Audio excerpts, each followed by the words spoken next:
Hola, ¿qué tal amigos? ¿Cómo están? Muy buenas noches. Yo soy Esdras Chabot y esto es Dinero y Poder. El Congreso de la Unión aprobó la Ley de Ingresos 2015 con ajustes al precio del petróleo. De 82 se fue a 79. El tipo de cambio lo subieron de 13 a 13.40. La Secretaría de Hacienda destaca que con ello se dio el primer paso en la construcción de un paquete económico, dicen, responsable y que dará soporte a la instrumentación de las reformas estructurales aprobadas. Nos acompaña aquí en el estudio de Dinero y Poder Miguel Mesmajer, su secretario de Ingresos de la Secretaría de Hacienda. Miguel, muchas gracias por estar aquí con nosotros. Buenas noches. Ernesto Cervera, Macario Esquetino. Buenas noches. Muy buenas noches. Pues se cayó el precio del petróleo y le movimos un poquito al dólar y ya con eso se ajusta. El problema es, ¿y si eso no pasa?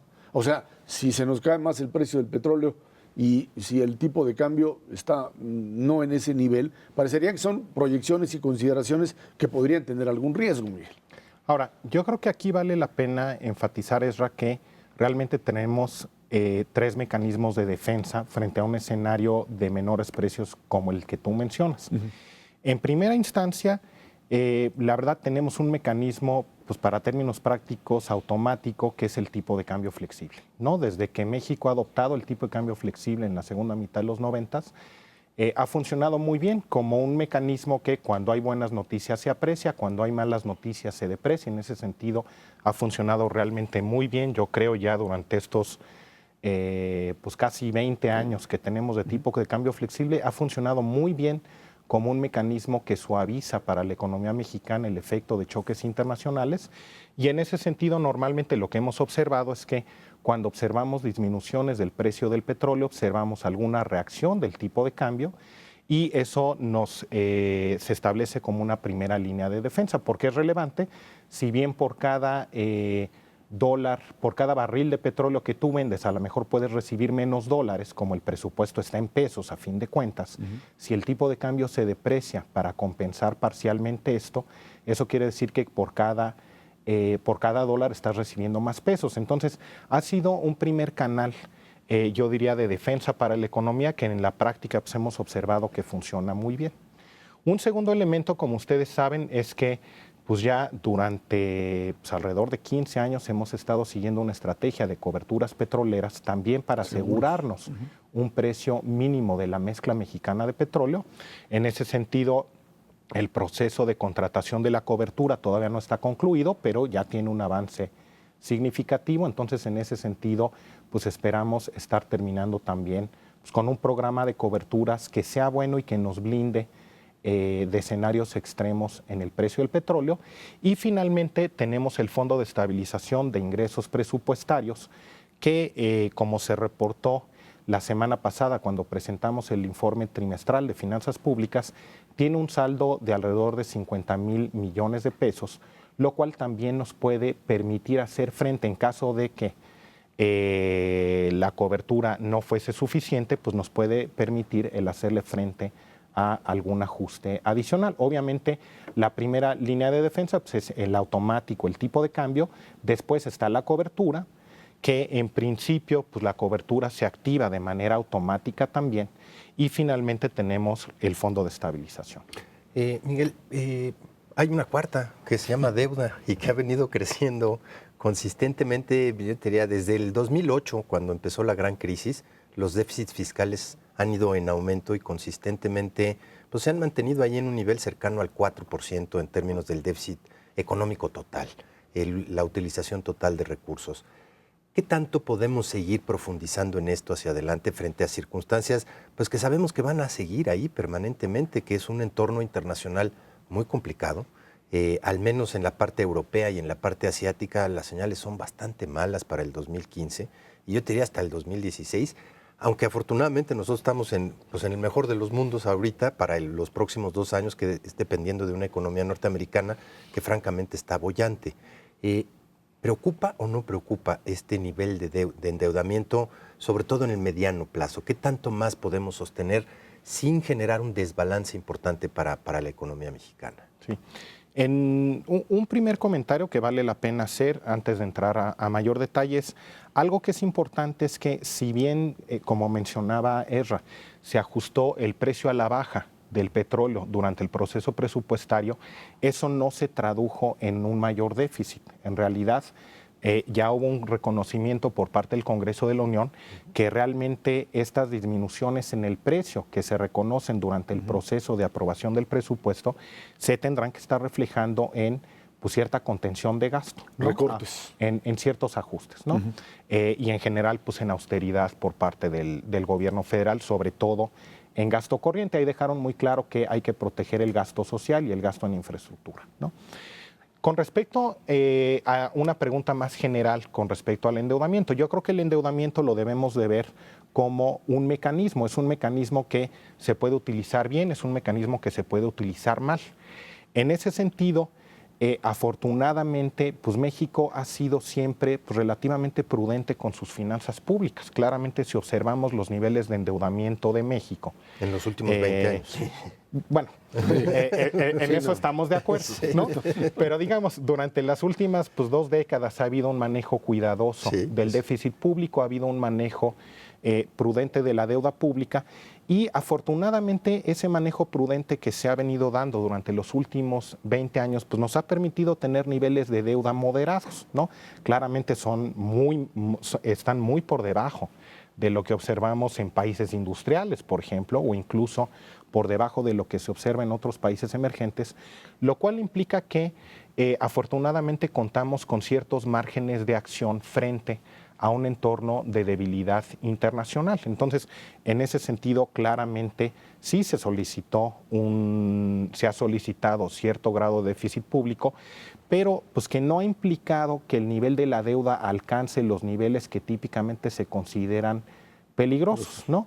Entonces, en ese sentido, sí, claramente ha habido una decisión en el sentido de, bueno, estamos enfrentando un contexto internacional todavía complejo y claramente el que, por ejemplo, pues nosotros restringiéramos de manera excesiva desde el punto de vista de finanzas públicas, pues claramente es algo que no estaría necesariamente contribuyendo a la actividad económica y por lo tanto pues se ha mantenido cierto grado de estímulo fiscal dada esta debilidad internacional, pero donde de nuevo pues el déficit que se ha llegado a observar es muy por debajo de lo que se llegó a observar o lo que se ha llegado a observar en otros países. Entonces, en ese sentido, creemos que tenemos estos márgenes y el entorno internacional implica que es adecuado el estar teniendo cierto grado de política contracíclica.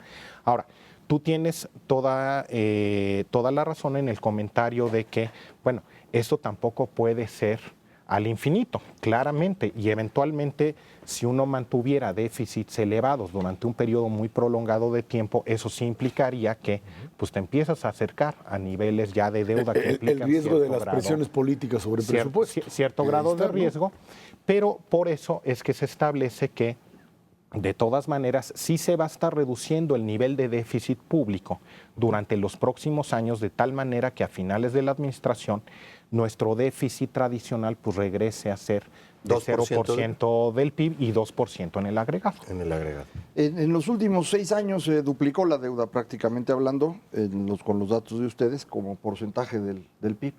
Que es un ritmo interesante, porque si en otros 6 años le ponemos otros 20 puntos del PIB, pues ya estamos en el nivel peligroso. Entonces, efectivamente, todavía no estamos ahí, pero el ritmo va en esa dirección, a menos que efectivamente se vaya reduciendo el déficit como se había propuesto. Sin embargo, para eso, pues se va a necesitar hacer algo, porque solito el déficit no se va a acabar. Es decir, si el argumento del déficit es mientras en el resto del mundo haya problemas, podemos usar déficit, pues les da para 5 años cuando menos. Si el argumento es que no se está recaudando lo suficiente, pues por más tiempo. Y por el lado del gasto, pues hay mucha presión. 45% de lo que se gasta el gobierno se lo gastan los gobernadores a los que no vigilan nadie. Entonces, a lo mejor sí vale la pena ir pensando seriamente otra vez en el tema fiscal, en la reforma fiscal. Esta última que se hizo molestó a mucha gente, no necesariamente está recaudando lo suficiente, no afectó el gasto. ¿No vale la pena irle pensando? Yo tendría primero una clarificación y luego una respuesta a la pregunta, Macario.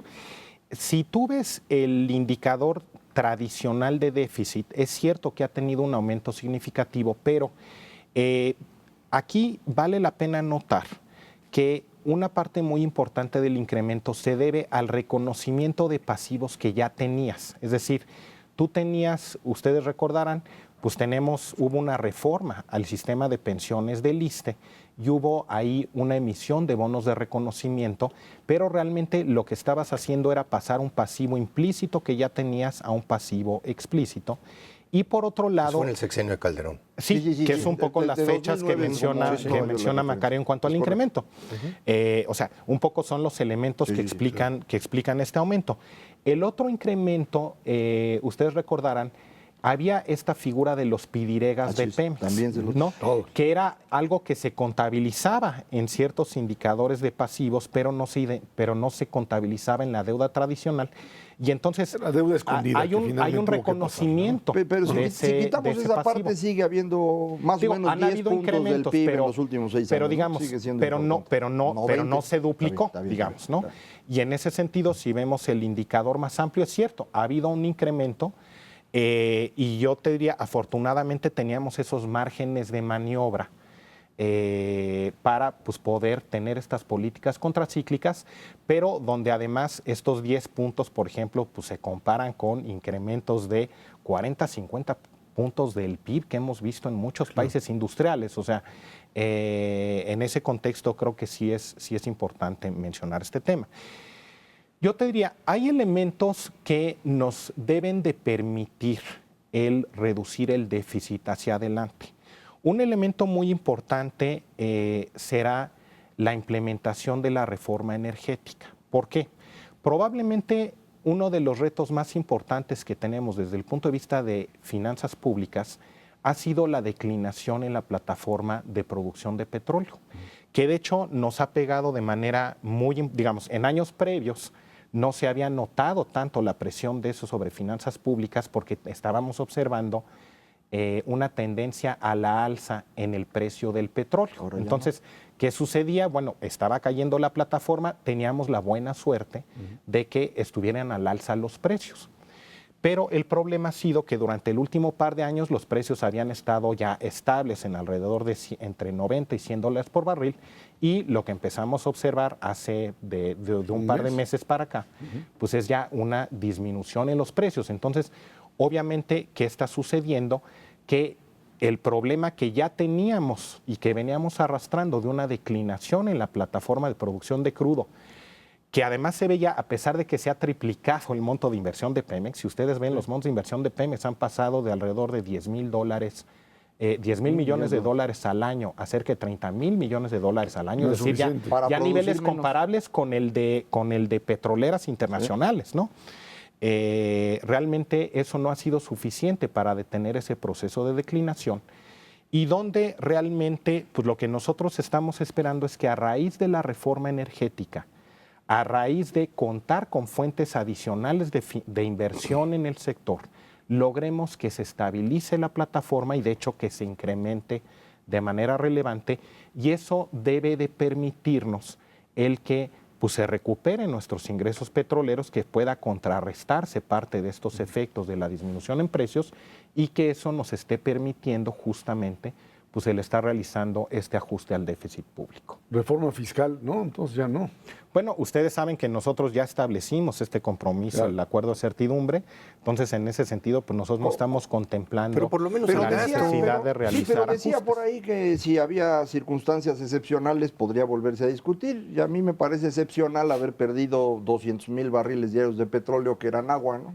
Sí suena excepcional, ¿no? No. Bueno, pero en ese sentido, yo te diría, afortunadamente, la respuesta automática a ese fenómeno, pues es la reforma energética. O sea, tienes, por otro lado, para contrarrestar ese fenómeno ya una acción, yo te diría, excepcional, que es justamente la aprobación de la reforma energética, que nos debe de estar permitiendo tener la inversión necesaria en el sector para darle la vuelta al problema de la plataforma. Antes que se nos termine el tiempo, crecimiento económico, hoy analistas privados de Banco de México le siguen bajando, que 2.3, no vas a 2.4 y el año que entra menor. Hacienda prevé un escenario como está ahora, en donde pues, las posibilidades del crecimiento mayor estén presentes ahí. Bueno, en ese sentido, yo creo que vale la pena resaltar, Ezra, que un área en la que hemos estado, hay varias áreas en las que hemos estado recibiendo buenas noticias. En primer lugar, el crecimiento de los Estados Unidos, que había sido claramente muy débil al inicio del año, ha estado repuntando bastante bien y de hecho ha sorprendido a los mercados al alza tanto durante el segundo como el tercer trimestre. Entonces, Al doble de nosotros. Afortunadamente, no, porque cuando tú ves, ellos lo que hacen es ver crecimiento trimestral anualizado. Y si tú comparas nuestro crecimiento trimestral anualizado del segundo trimestre con el de los Sí, fue el Estados más alto de Unidos, la OCDE. de hecho, estamos igual. Y de hecho, obviamente, ellos después de una caída muy fuerte en el primer trimestre, entonces ese buen dato de Estados Unidos en parte reflejaba la caída que hubo el primer trimestre. Entonces, en ese sentido, el crecimiento en México es, crecimos el primer trimestre, no mucho, pero más que Estados Unidos, y aparte en el segundo trimestre crecimos más también. Entonces, en ese sentido, yo diría, las noticias han sido buenas desde ese punto de vista. Digamos, el entorno externo más relevante para nosotros Estados Unidos. es Estados Unidos, y en Estados Unidos están habiendo buenas noticias. Y desde el punto de vista de los indicadores de actividad económica, pues la mayoría de los indicadores económicos que tenemos, por ejemplo, obviamente el segundo trimestre, ya se dieron a conocer los datos del PIB, fue muy buen resultado el crecimiento trimestral anualizado, que es el que nos da el crecimiento en el margen. Y ya después los indicadores oportunos que tenemos del tercer trimestre, pues en general muestran tendencias muy favorables. El empleo sigue creciendo, se está acelerando y una serie de otros indicadores. Muy, muy optimistas. Miguel Mesmajer, subsecretario de Hacienda, muchísimas gracias por estar aquí. Encantado como siempre. Vámonos a una pausa. Esto es Dinero y Poder. La madrugada del martes fueron detenidos en la delegación Iztapalapa de la Ciudad de México José Luis Abarca y su esposa María de los Ángeles Pineda. Abarca fue enviado al penal de La Palma en el Estado de México y su esposa arraigada 40 días. Se le imputan los delitos de delincuencia organizada, secuestro y homicidio. Abogados penalistas y miembros de la comisión legislativa que investiga precisamente el caso Ayotzinapa subrayaron que no se les imputó el delito de desaparición forzada de personas, en algo que pues, es difícil de alguna manera demostrar. Lo cierto es que este tema, más allá, por supuesto, de la tragedia de la desaparición de estos jóvenes y que todo apuntaría a que habrían sido asesinados, aunque hay los propios padres de estos jóvenes insisten en que hay la posibilidad de que estén con vida, viene aquí el problema de deslindar responsabilidades. Dentro del PRD esto se ha convertido ya no solamente en un lodazal, habría palabras mayores todavía para decir esto, pero sí en una verdadera guerra interna de quién fue el que finalmente impuso a Abarca como presidente municipal y a partir de ahí los contactos que se pudieran tener. Y aquí empieza la guerra entre los sectores, unos vinculados a López Obrador, al que también se le adjudica responsabilidad por la relación con Lázaro Mazón y el propio Abarca. Y a partir de ahí todos quedan involucrados. Y en esta idea, de repente, la alternativa que se plantea es la posibilidad, pues, de decir, el problema es de todos, es del Estado, en esta generalización, que lo que trata incluso es de mandar la pelota exclusivamente o fundamentalmente al presidente de la República, cuando él pues tendría que decir a la Vicente Fox, ¿y yo por qué yo le estoy entrando a partir de ahora?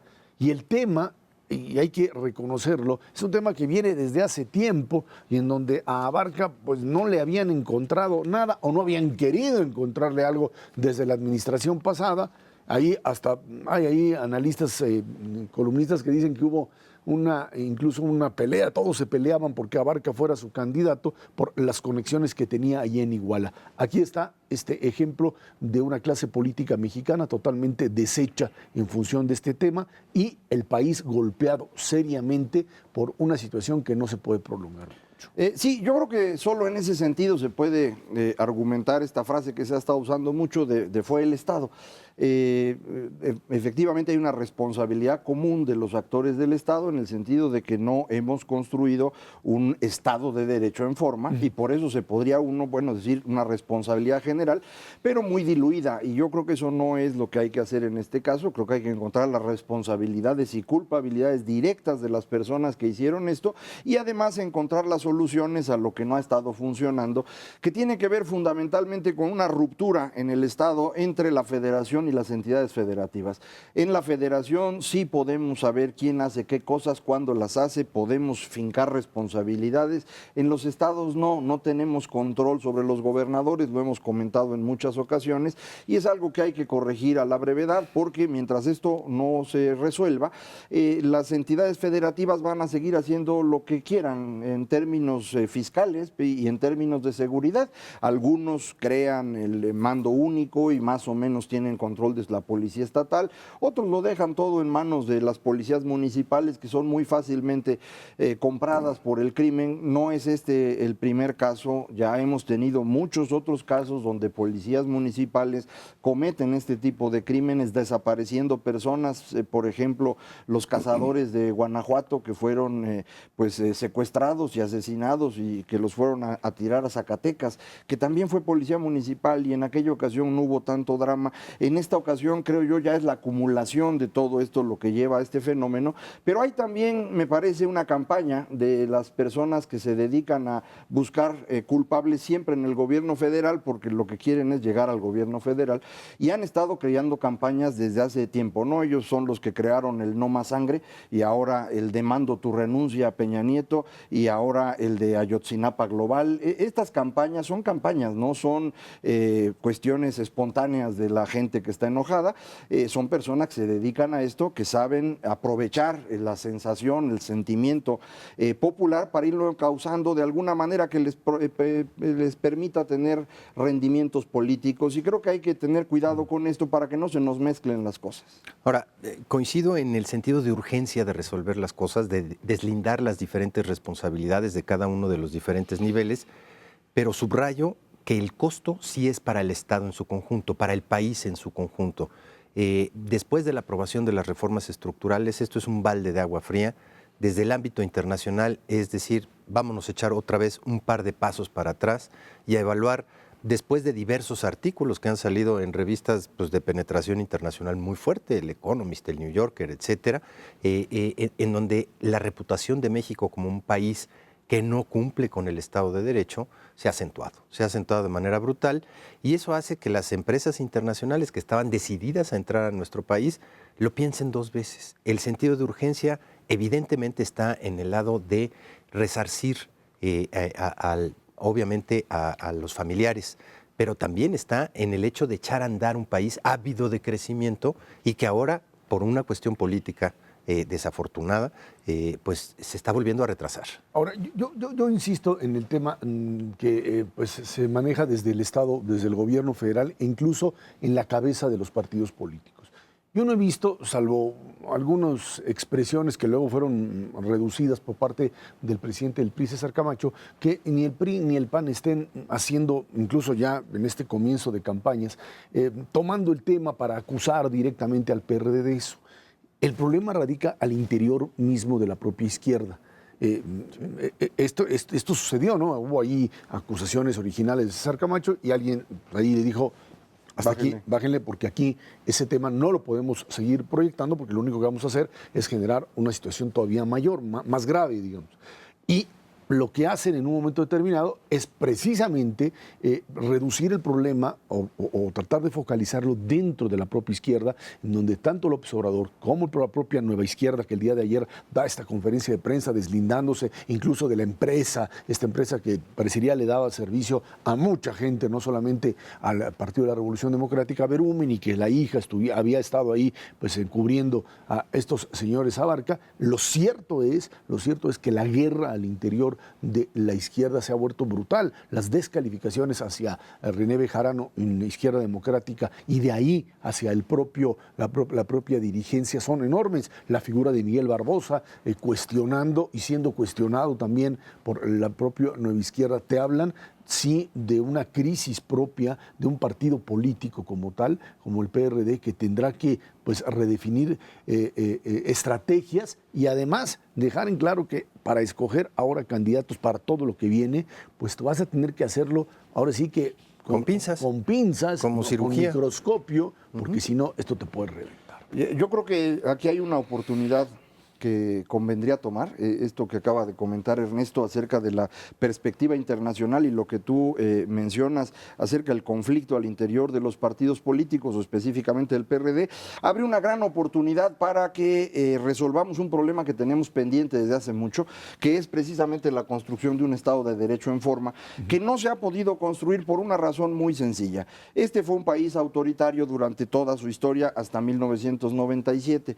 En un país autoritario uno no necesita la ley, la puede tener simplemente porque es común en el mundo y pues hace uno una constitución y la guarda uno en un lugar ahí para que no se empolve, pero eso es todo lo que se hace. Y ahora de pronto necesitamos leyes y no las hemos construido, pero más importante para poder construir estas leyes que funcionen es romper este grupo de personas que están por encima de la ley. El grupo de personas que han gobernado México en toda su historia siempre estuvieron por encima de la ley. Era un sistema autoritario. En un régimen democrático eso no puede pasar. Entonces todos tienen que estar dentro de la ley, tienen que ser juzgados igual que los demás. Y esto exige, primero, quitarle el poder a los gobernadores absurdo que tienen hoy, pero también exige desaparecer el tema del fuero. Necesitamos terminar de una vez por todas con este asunto del fuero. Hay que reducirlo al tema de las opiniones para los congresistas que pueden opinar lo que sea sin ser sujetos de una denuncia por sus dichos. Pero fuera de eso, todo lo demás deberían ser juzgados exactamente igual que todos nosotros. Entonces, me parece que esos dos temas son indispensables y a lo mejor es el momento de aprovechar para romper estas inercias y empezar a hacer los cambios que se necesitan. Y generar un concepto que desde hace mucho tiempo no tiene México, que es reputación. Reputación a nivel internacional y reputación también al interior de ser un país que al menos intenta cumplir con el Estado de Derecho. El fenómeno de reputación es algo pues muy claramente difundido a nivel de las empresas, no solamente en México, en el mundo entero. Uno va construyendo esa reputación, no se hace de la noche a la mañana y empezar es dificilísimo. Mantenerte en un periodo consistente y constante haciendo una misma estrategia, es lo que genera reputación. ¿Cuál es la reputación que tiene México hoy en día a nivel internacional? Es un país estable macroeconómicamente, punto. 22 años de estabilidad macroeconómica continua. Eso es algo que te genera una reputación, pero al mismo tiempo tenemos una reputación muy clara y muy definida de ser un país que no cumple con la ley. Y bueno, pues finalmente este hecho muy claro de que este tema, el tema de Ayotzinapa, tendrá que resolverse fundamentalmente a partir, es cierto, de un pacto mucho más allá de lo que el presidente de la República planteó. Un pacto de seguridad, que todo el mundo dice, pues sí, pacto de seguridad, que implicaría reconocimiento de autoridades, etcétera, etcétera, pero yo estaría de acuerdo con Macario en que el pacto tiene que ser un pacto político para reformar este federalismo mexicano que ya no funciona, desde hace tiempo. Yo creo que tiene sentido la idea de pacto, si va a ser como el pacto que se hizo para las grandes reformas estructurales, tiene que ser un pacto para la reforma del Estado en materia de Estado de Derecho. Si va a ser un pacto para ponerse de acuerdo en que tú vas a hacer esto y tú vas a hacer eso, no sirve. Necesitamos hacerlo jurídicamente y para funcionar necesita romper con estos espacios de privilegio de los gobernadores y de toda la clase política con este invento del fuero que hay que desaparecer a la brevedad. Esto en medio de campañas políticas que ya comienzan, ya destapados de todos los partidos y dispuestos a hacerlo. Si decíamos desde la semana pasada, si en el caso Michoacán el asunto es complicado, en el caso Guerrero, hacer ahora campaña política, a mí me parece que es un acto suicida. Tienes que entrar, esto de que, bueno, pues las cosas siguen y hay que hacer como si no pasara, es en un lugar que se está incendiando, suponer que te puedes parar y competir uno contra otro. Y yo creo que ese es uno de los problemas más graves que se tiene en el país, esta falta de medir las consecuencias de cosas que se hacen. Vámonos a una pausa y de regreso platicamos con usted. Estados Unidos, elecciones el pasado martes en donde el presidente Obama fue verdaderamente vapuleado. Esto es Dinero y Poder. El presidente Barack Obama recibió un duro golpe en las elecciones intermedias del pasado martes. Los republicanos lograron la mayoría en el Senado, ampliaron la que tenían en la Cámara de Representantes, se fueron con la mayoría de los gobernadores, todo. Obama tiene que dedicarle ahora más tiempo pues, al nuevo líder del Senado, Mitch McConnell, y en la Cámara Baja tiene a John Boehner, y ahí pues a ver qué hace. Por lo pronto, no sé qué pasó. He leído un montón de interpretaciones con respecto a que la estrategia republicana de ir hacia cosas más concretas, más cotidianas, les funcionó. Aquellos otros que dicen que la recuperación económica de los Estados Unidos, que ha sido sensacional, no alcanzó a influir en un voto prodemócrata, pero verdaderamente se trata, dicen que, bueno, ahí está, le sucedió a Clinton anteriormente igual y a otros presidentes, pero en esta ocasión fue un verdadero golpe, yo creo que mortal. El problema es hasta dónde una candidata, posible candidata a la presidencia como Hillary Clinton, puede salir en este momento a decir, yo no tengo nada que ver con esto es Obama, y deshacerse del asunto. Un muy fuerte golpe y una estrategia republicana bastante bien armada. Sí, el golpe es muy duro. Perdieron el control del Senado que tenían los demócratas. En la Cámara de Representantes se amplía la diferencia a favor de los republicanos. Se llevan 35 gobernadores de los 50 que hay. Y se llevan mayoría en los congresos locales, en una cantidad muy grande de estados, según la información que veía yo, desde la Guerra Civil de Estados Unidos, hace 150 años, no habían tenido tanto control un solo partido de los estados, los congresos locales. Entonces, sí es una circunstancia muy dura. Una explicación de siempre es que en las elecciones intermedias va menos gente a votar y suelen ser personas de mayor edad, y el votante tradicional de Obama eran los jóvenes, pero esto implícitamente significa que Obama ya no tuvo la capacidad de movilizar a jóvenes, a mujeres y a minorías, como les llaman allá, como lo había hecho en las elecciones anteriores. Esto es, digamos, el fin del ímpetu de Obama, que no se explica por la economía. El dato de hoy de peticiones de desempleo es el más bajo en 40 años. Los niveles de desempleo, el crecimiento, la que todas quieras. las cifras económicas se ven bonitas y sin embargo pierde, y además los votantes dicen que lo que más les importa es la economía. Entonces aquí hay algo que sonaría extraño. Yo creo que esto tiene mucho que ver con la forma como Obama se ha ido separando de todo el mundo. Los comentaristas el mismo día de la elección insistían mucho en que Obama no tiene amigos en el Capitolio, no tiene con quién hablar, ni con republicanos ni con demócratas. Él se ha ido aislando de todos. Él es de un estilo de política, lo que llaman la política de Chicago, de política muy golpeadora, y esto pues lo ha ido alejando de todo el mundo, y me parece que esa es la razón de su derrota tan grave. Hay un elemento adicional que es la parte internacional. La verdad es que en materia de política internacional Estados Unidos no ha dado una sola. El problema es si eso cuenta a la hora de que el elector vote. Yo creo que el 90% de los americanos ni entienden de qué se trata la política internacional. Lo que ellos ven, y de manera muy burda, es que el presidente ruso, Vladimir Putin, le está poniendo una guamisa a su presidente, y eso no lo pueden tolerar. De hecho, en caricaturas, no hay una caricatura donde... No lo toleran. Bueno, ellos para quieren que la ser revista Rambo Forbes permanentemente. ponga a Putin en el primer lugar de los hombres poderosos y a Obama en el segundo, te habla de que, bueno, pues ahí hay y eso sí lo han de sentir. No les gusta para nada. Ahora, el elemento económico, pues es bastante irónico. La verdad es que si uno analiza las últimas administraciones en los Estados Unidos, cada vez que entra un republicano, sube el déficit del sector público. Durísimo, ¿eh? Son los populistas cada vez de que derecha. entra un demócrata, lo baja y lo convierte inclusive en superávit. Claramente fue el caso de Clinton, y va siendo el caso de Obama, que ha venido consistentemente bajando el déficit. Y las bolsas, si uno ve qué le ha pasado a la bolsa de Estados Unidos cuando entra un republicano, prácticamente no crecen o caen. Y cuando está un demócrata, el incremento ha sido brutal.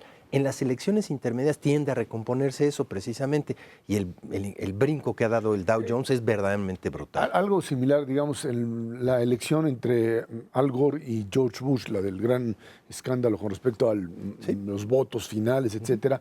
Alguien decía, ¿cómo es posible que haya una fuerte cantidad del electorado votando por un republicano, en este caso Bush, cuando el modelo económico que impuso Clinton era importante? El famoso discurso de Clinton de es la economía, estúpidos, esto es lo que hay que ver. Parecería que en este caso no es lo que explica el resultado. Bueno, el ejemplo de Gore que pones creo que es muy útil. Gore pierde no porque la economía estuviera mal, al contrario, pierde porque él no tenía amigos en la política, se iba alejando de todos porque... ¿También es de Chicago?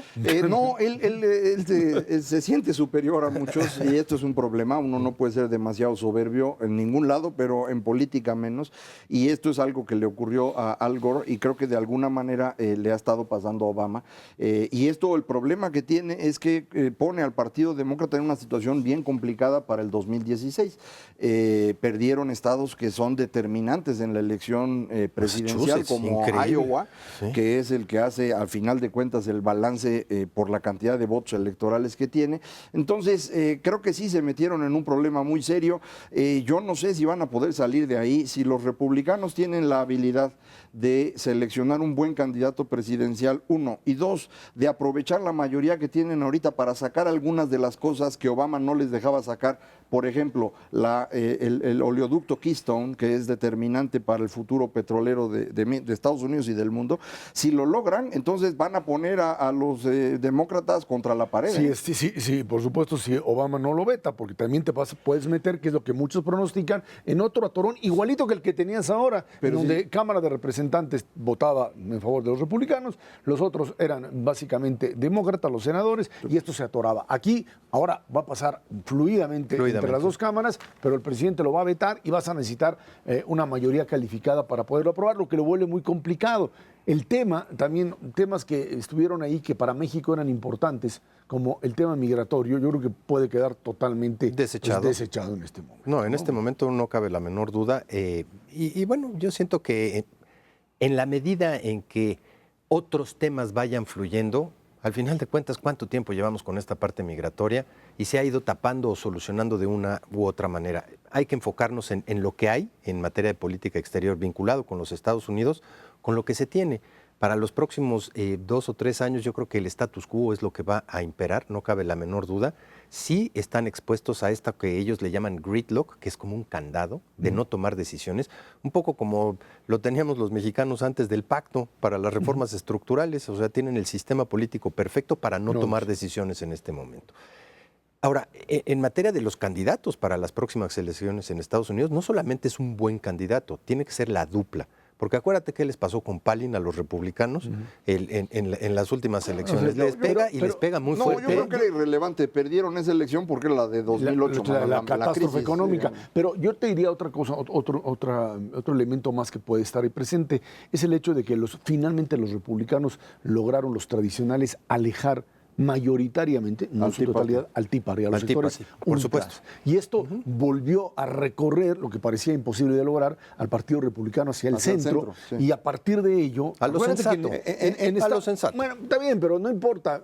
Hay que recordar que en Estados Unidos, como en muchos lugares del mundo, no solamente ahí, aquel que logra establecerse como el centro, aquel que puede conciliar una parte con otra, se vuelve, por lo menos tiene posibilidades de ser altamente aceptado por los votantes, ¿no? Y bueno, pues ahí están candidatos que hoy los norteamericanos tendrán, o los republicanos precisamente tendrán que elegir a partir de esta lógica de no correrse demasiado a la derecha, en donde pues hoy quien se ve como posible candidata demócrata es básicamente Hillary Clinton. Habiéndose movido al centro los republicanos, una candidatura como la de Mitt Romney, que era muy difícil en la elección pasada, ahorita se volvería muy exitosa. No sé si vaya a volverlo a intentar o no, pero quiero decir, estamos hablando ya de candidatos más al centro y no de los candidatos extremistas que los que se hablaba durante todo el tiempo que el Tea Party estuvo pues jalando demasiado la votación. Entonces sí, se va a hacer muy complicado. Yo no veo verdaderamente que Hillary Clinton le dé para poder recuperar esto. Hay un fenómeno también importante en términos de edad. La señora ya no está tan joven y es muy probable que la edad sea determinante para esta próxima elección. Pero para ella, es ¿no? una chamaca junto a Ronald Reagan. Bueno, en su momento. Sí, pero creo que... Pero ¿quién tendrías como candidato republicano en este momento que pudiese proyectarse? Sí, bueno, está Chris Christie, el gobernador de New Jersey, que ha estado tratando de cuidarse. Está todavía... Está Rick Perry, el de Texas. Están los Bush. ¿Ah? Están los Bush de regreso, no solo con Jeb Bush, el hermano, sino con el hijo de George, que está muy joven probablemente para esta ocasión, pero ahí está Mitt Romney nuevamente. Yo creo que un punto fundamental será también el tema de si este crecimiento económico que se logró ahora y no pegó, puede ser también, o sea, puede continuar en los próximos dos años con crecimiento de esta naturaleza, y eso le podría servir finalmente a un candidato demócrata para pues utilizar otra vez el tema de la economía creciendo como símbolo de lo que finalmente hicieron. Y si cambia la parte internacional, en términos de política internacional, que eso también también es puede haber un elemento que viraje. está ahí presente, ¿no? Yo creo que eso es lo que funciona. Bueno, vámonos a una pausa y de regreso vamos a platicar con usted precisamente de todos estos indicadores, petróleo, dólar, todo aquello que hoy mueve a la economía mexicana y que de alguna manera pues condiciona la posibilidad del crecimiento en los próximos años. Esto es Dinero y Poder.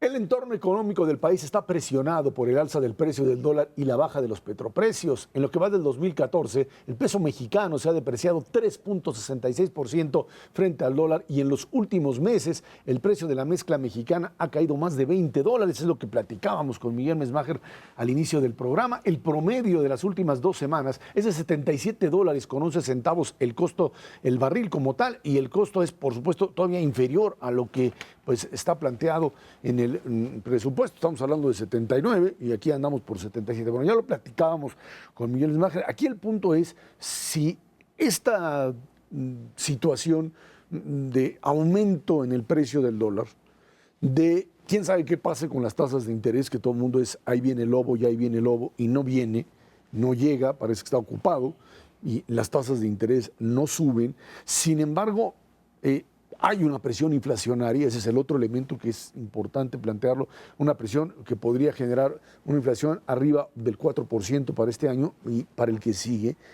Y hasta dónde esto, combinado con el crecimiento económico, puede de alguna manera solventar todas y cada una de las dudas que se tienen sobre la economía mexicana.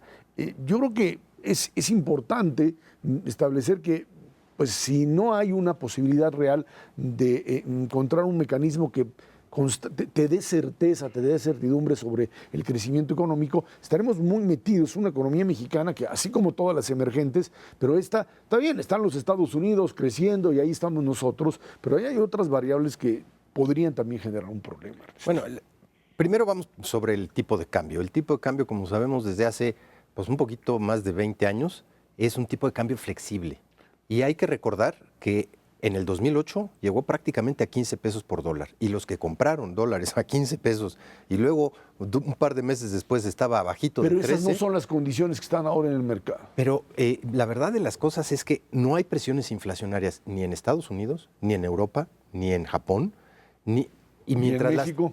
En México sí tenemos algún tipo de presión, pero el punto fundamental es que tienes una demanda extremadamente baja o lo has tenido durante todo el 2013 y el 2014. Tienes presiones inflacionarias, sí, pero fundamentalmente derivado de la parte de energéticos, que a partir del año que entra ya no van a tener un deslizamiento, y la parte de importantísima, sin duda alguna, de agroalimentos, especialmente la parte pecuaria. El resto está con una inflación cercana al 3.2%. Todo lo que es la inflación subyacente y mercancías en general no tienen justificación para elevar sus precios. Esto es para trasladar este incremento en el tipo de cambio a sus precios porque simplemente van a vender todavía menos. Estamos hablando de más del 70% de los bienes consumidos en este país. No hay elementos por el lado internacional para subir las tasas porque no las van a subir. Ya dijeron en Estados Unidos que hasta el tercer trimestre del 2015, si bien nos va. Y Europa, pues si suben las tasas estarían como locos frente a la desaceleración y franca recesión en la que están vueltos a Ahí en el entrar. caso europeo, incluso el día de hoy, pues aparece esta noticia. Todos le están entrando allá tanto en Japón como al modelo norteamericano. Sí, Ya sí, vieron sí, que les a funcionó. soltar la lana. Vamos a soltar lana. Los japoneses ya lo hicieron, las bolsas se les fueron al cielo, se devaluó su yen. Lo mismo está pasando hoy con un euro que está a $1.24 por unidad. Y yo supongo que un proceso, digamos, de expansión monetaria en Europa podría ayudarles en un primer momento a crecer un poco más y a que no se les cayeran los precios como ahora, pero no sé si esa es la alternativa para todo el mundo, ¿no? Vamos a hacerlo en México, ¿no? También, ¿por qué no lo No, tienes que tener la parte productiva. Estados Unidos, al tiempo que le metió una lana durante todo su programa de expansión monetaria de los últimos 2 años, tuvo un proceso de crecimiento bestial en su sector manufacturero, apoyado por precios energéticos ¿Y increíblemente Japón bajos. y Europa? La diferencia importante que tiene Estados Unidos contra Europa y Japón es, creo yo, una capacidad de innovación muy, muy significativa que Europa no tiene. Europa tiene en algunos países gobiernos demasiado grandes que no permiten innovación alguna. Francia es un gran ejemplo, es una economía fuerte y todo lo que uno quiera, pero innovación no hacen. Estados Unidos, recordemos, es del tamaño de toda Europa y tiene la posibilidad de hacer innovación continuamente y eso es lo que les permitió este crecimiento al que se refería Ernesto hace un momento. Entonces, creo que son cosas distintas. Yo no haría en México eso, aquí pues ni loco. Pero ahorita se me acaba de ocurrir, ¿por qué no están preocupados los señores de Hacienda con los ingresos? Lástima que ya se fue el señor Mesmacher. Se me acaba de ocurrir ahorita, ya entendí. Los ingresos de Hacienda en realidad vienen por la venta del petróleo, pero no a los extranjeros, sino a los mexicanos. Y para los mexicanos no ha bajado el precio del petróleo. La gasolina que están pagando, de hecho, ha subido durante este año, mientras en el resto del mundo va bajando. Y la inmensa mayoría de lo que producimos lo consumimos nosotros. Eso es algo que se nos ha olvidado. Pero ya estamos produciendo en este momento 2.200.000 barriles diarios de petróleo, más o menos, y estamos consumiendo dentro del país arribita de los 2 millones.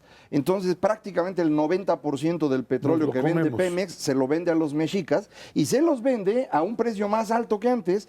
Entonces acá estamos como si el barril de petróleo estuviera a $95 y no a 77. Ahora, así que everybody tranquilo. Pero espérame, está bien. Y en el momento en que ya le suman el 3% en enero a las gasolinas, en algún momento este esquema de apertura y gasolineras, etcétera, 2016. te puede llegar a empezar a bajar precios. Pero ya pensamos para el año que 2016. Sí, exactamente. Está bien. Pues sí, pero de todas maneras, el problema de fondo es cómo compatibilizas en este momento un incremento de las tasas de interés en México con un consumo que todavía no acaba por jalar.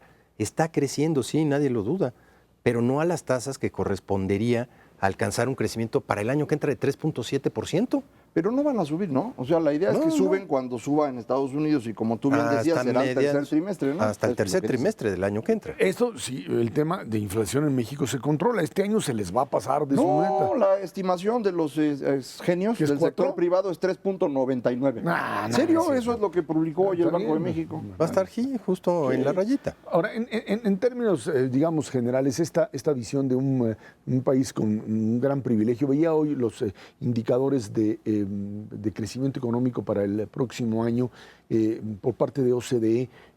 Hablan de 3.7, 3.8 para el crecimiento mundial. México estaría junto con la India, que es el único que sigue teniendo crecimiento muy pero elevado, desbalanceado. Desbalanceado, pero crecimiento. El caso chino con 7%. Y fuera de ahí, el caso mexicano aparece dentro de los llamados mercados emergentes como el país que mayores posibilidades sigue teniendo en términos de la perspectiva de crecimiento. Y creo que ahí es en donde pues valdría la pena empezar a pensar, pues no en sentarse y decir ya nos volvemos a meter al mismo carrito y seguimos corriendo, sino entrar en esta lógica de cómo le haces para garantizar crecimiento al menos de 3 o 4% para los próximos 4, 5, 6 años, ¿no? Sí, lo que estamos viviendo es una circunstancia muy especial. En 2001, cuando China entra a la Organización Mundial de Comercio, China empieza a crecer de manera espectacular y nosotros ya no podemos seguir creciendo. Nos detuvo el impacto del Tratado de Libre Comercio, de hecho. Esos años, de 2001 hasta 2009 que viene la crisis, el crecimiento de China es espectacular y jala con ellos a Brasil o Argentina. Y entonces todos se burlaban de nosotros porque nosotros no crecíamos. A partir de 2009, China empieza a crecer cada vez menos porque no puede seguir creciendo, está muy desbalanceada y se de está hecho es una decisión de cambiar el modelo de crecimiento. Tienen que ajustarse. Externo a interno. Pero exacto, eso les da posibilidad de crecer fuerte. No van a crecer fuerte a los chinos. ¿No? Y esto los chinos no. Los chinos no. Okay. Y eso implica que Brasil y Argentina no crecen ya y ahora lloran. Y nosotros que estamos colgados de Estados Unidos estamos aprovechando el crecimiento. Entonces yo creo que esta década es nuestra. Así como la década anterior fue de Brasil, esta es nuestra. La oportunidad es grandísima porque Estados Unidos está creciendo, nos va a jalar y porque hicimos todo lo que teníamos que hacer para aprovecharlo. Digo, nos falta lo que ya comentábamos hace un momento, el Estado de Derecho y demás que hay que avanzar, pero sí estamos en una circunstancia que puede dar para crecimientos muy espectaculares de México en los próximos años. Va a haber riesgos para el año que entra. Vale. Obviamente la parte del precio del petróleo, qué tal que baja más y entonces mete al gobierno mexicano en un problema serio. Ahí está como uno de los riesgos potenciales. 2, yo vería como un riesgo grandotote que China decidiera, por su bajo crecimiento, regresar a un modelo de exportación a lo bestia. ¿Qué? Ellos sí pueden devaluar su yuan. No como los casos de los europeos que no pueden devaluar el euro. Ellos lo pueden hacer de la noche a la mañana, se meterían en una bronca con Estados Unidos, pero inmediatamente vuelven a bajar sus y costos se vuelven a otra nivel vez competitivos. Y se vuelven competitivos. Es un riesgo muy grandote. Y tercero, que nos tardemos mucho en instrumentar esta reforma energética y esta reforma en telecomunicaciones y empiece el tortuguismo en este país. Tenemos que hacerlo rápido. Con esos 3 factores controlados, sí podemos aspirar a un crecimiento de 3,5%, sin duda alguna, puede que un poquito más, pero hay que acelerar esta instrumentación de las reformas lo antes posible para que fluya el dinero. Entonces sí, si te fluye esta inversión no solamente directa, sino en cartera, puedes aspirar a un menor tipo de cambio, inclusive. Yo creo que hay un riesgo adicional importante que es interno y es que los mexicanos están pasmados. Es decir, las reformas que se fueron haciendo fueron tantas, fue tan rápido que no hemos visto por dónde, no se han dado cuenta los empresarios y los mexicanos en general de la cantidad impresionante de oportunidades que se abren ahorita y que antes no teníamos. Atragantados. Entonces, es el momento para hacerlo. A lo mejor estos desórdenes políticos y el problema de seguridad también están dañando. Bueno, desempásmense, es el momento. Ese es el lenguaje nuevo de Macario. Bueno, Ernesto Cervera Macario Esquetino, muchas gracias. Gracias a usted que nos ve y nos escucha todos los jueves a las 10 de la noche aquí en Canal 11 Dinero y Poder. Estamos en la radio Noticias MBS en el 102.5 del FM de lunes a viernes de 5 a 7 de la noche. Por nuestra parte, muchas gracias y muy buenas noches.